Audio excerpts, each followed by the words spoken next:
Hello everyone, this is CONK and welcome to part 2 of my Nick Jr. Flash game CONK View. Now you might recall my first part of doing miscellaneous Click Jr. stuff, but for now, I think it's time to dive into some real Nick Jr. Flash games. So today, we're gonna be doing some Dora the Explorer Flash games. Let's do this. Okay, first game, Dora's Magic Castle Adventure. Oh great, a name selection screen, huh? Fine. I'll name myself Swipey! So basically, the story of this game is all about this wizard who has locked his wand in the highest tower, and the entire castle is under a spell where everything is floating for some reason. Don't ask. And it is our job as the protagonist of this game to hop on said floating objects to find some keys to unlock the door. So besides that, I gotta say, this game is kinda bad. As if the slow gameplay wasn't bad enough, there are 3 things that annoy me with this particular game. 1, the platforms can move, which make you bounce back to your original location. 2, the stars have no reason of being there if I'm just gonna count them when I collect them. And 3, the keys are randomized, so unless you can spot it before the level starts, then good luck, because you're gonna be there searching for hours. So what's my overall thought on this game? It's pretty much awful. Unless you like some random key fetch quest games, then I guess this game is for you, I guess? I mean, if you really want to play more of it, then it's not like I can stop you or anything. Anyway, let's move on to our next game. Dora's Puppy Adventure! The premise of this game is that these adorable puppies are trapped in this cage. Don't ask me who put them there, because my mind is a blank. So if you want to get these adorable dogs out, then there's only one thing you have to do. Collect some keys. And how do you collect said keys? By doing some doggy platforming. Basically, the rest of this game consists you moving your little puppy body across many different platforming levels, and I gotta say, it's actually very, very fun. Although Perrito moves kinda slow, his jumping skills are great. I mean, seriously, this puppy's got some lift! The platforming levels are very fun to speedrun, and the result was probably this. Just look at how Perrito goes around these twists and turns. She's obviously been training her little puppy legs to make sure that every jump is as swift and precise as he is. Looks like Perrito's getting ready for the long triple jump. He does the first, he does the second, and Perrito nails it! Hashtag VIP Puppy, everyone! VIP Puppy has joined the chat! So those were some pretty average Dora the Explorer Flash games, but we have yet to dive into 2 of my favorite Dora Flash games, with one of them being at a carnival with Dora. Okay, let's see what we got. Dora's Carnival Adventure. Does Dora have an obsession of putting adventure after every single title? So before I start explaining the game's premise, we choose a treasure chest. And look at that, another name. Alright then, Swipey Pipey! This game consists of you doing a lot of different carnival games to win tickets in order to win prizes. So, to keep this from not being very long, I'm just going to be doing a brief review on each game. So, I hope you enjoy each one of them. So, let's get started. Number 1. This game is just basically your old average water squirting game that you would find at an actual carnival. You squirt dolphins in order to get tickets. Enough said. Next! This game is Dora's version of Pac-Man, except Pac-Man's a bird, the batteries are the power pellets, and the ghosts have been replaced with bubbles. Except that it's actually quite easy to the actual Pac-Man, so it's not probably much of a challenge. Next! This game is a balloon race, where the easiest way of winning is from the power of rapid mouse clicking. It's over, Tico! I have the high ground! This is a memory game, where the ticket is stashed under one of these baskets, and they randomize around, and all you have to do is find it. Which is apparently very easy. Again, enough said. Next! In this average claw machine game, you just basically pick up boots and find tickets inside. You'll also find some other random things like candy and confetti. I don't know if it's just me, but I think that's kind of disgusting.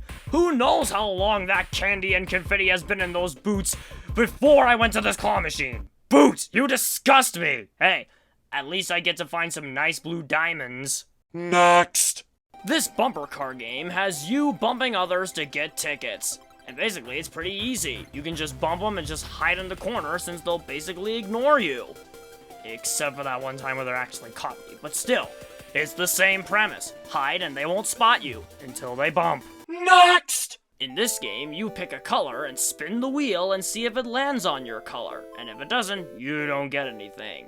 So it's basically every single wheel that I've ever seen in an arcade. Come on, wheel, you can work with me here. The power of the green rests in my hands. Come on, green, come on!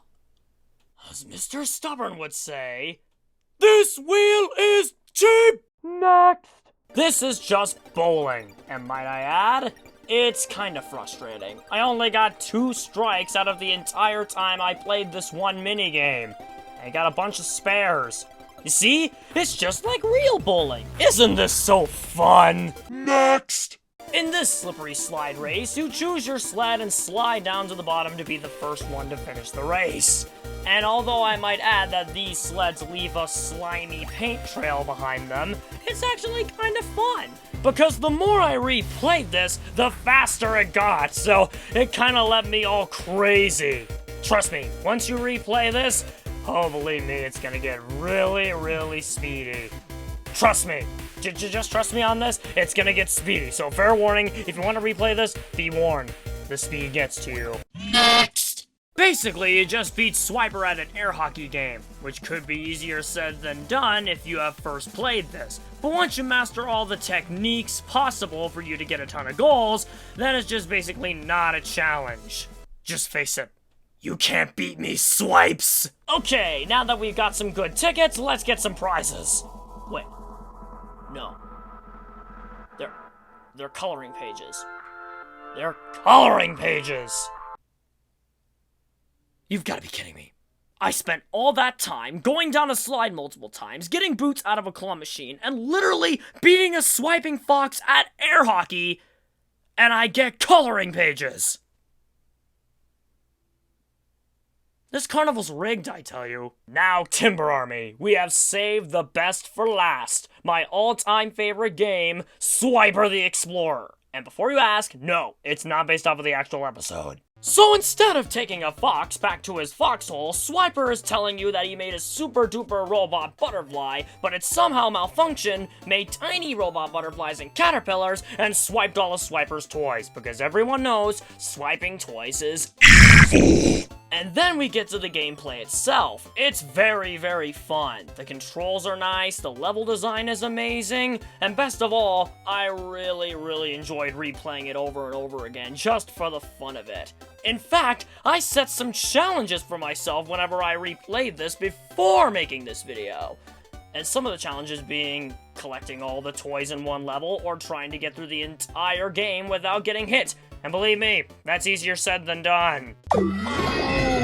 Besides the fun replayability and the great platforming I got out of this, this also has some very funny moments. Like, whenever Swiper finds a remote control at the end of the level, it stops all the other robots you missed. But why did you put that remote control there if I was just gonna stomp on them before?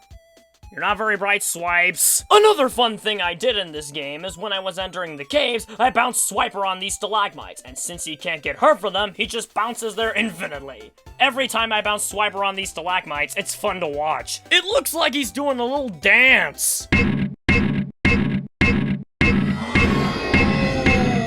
One final thing I discovered when replaying this game is that whenever Swiper hits an enemy, he not only loses a toy, but he makes this face. I don't know why I like this, but I do. Oh, man. Oh man yourself, Swipey the Swipe Wiper! But alas, we come to the boss battle of this game. Switching off 3 switches to shut down the super duper robot butterfly. The green switch and the yellow switch are easy to reach, but the red switch does take a little platforming just to reach it. But in the end, you shut down the robot butterfly, get all your toys back, and save the day. So yeah, overall, Swiper the Explorer is my favorite Dora Flash game because it's so fun and it's so replayable that I will never get bored of it. Seriously, try it out for yourselves. You will love it. And with that, our part 2 has come to a close. Although we only reviewed 4 Dora Flash games, they were very, very long on great fun. And I hope you guys enjoyed this as much as I did, because I loved replaying these. Minus the other 2 games that were first. Anyway, thank you guys so much for watching part 2 of the Nick Jr. Flash Game Conk View. And if you enjoyed this, then show the Conk some sweet, sweet support by hitting the like and subscribe button to join the Timber Army. I'm always looking for brand new members. Plus, I have a quick announcement to make. More reactions are coming, so for many of you that have waited a long time, let me tell you, this is going to be worth the wait. More reactions are coming soon after this, so brace yourself because they're going to be awesome. Anyway, like, subscribe, do all the things because your Timber Army members are amazing and always will be. And this is Conkeldurr 84 signing off.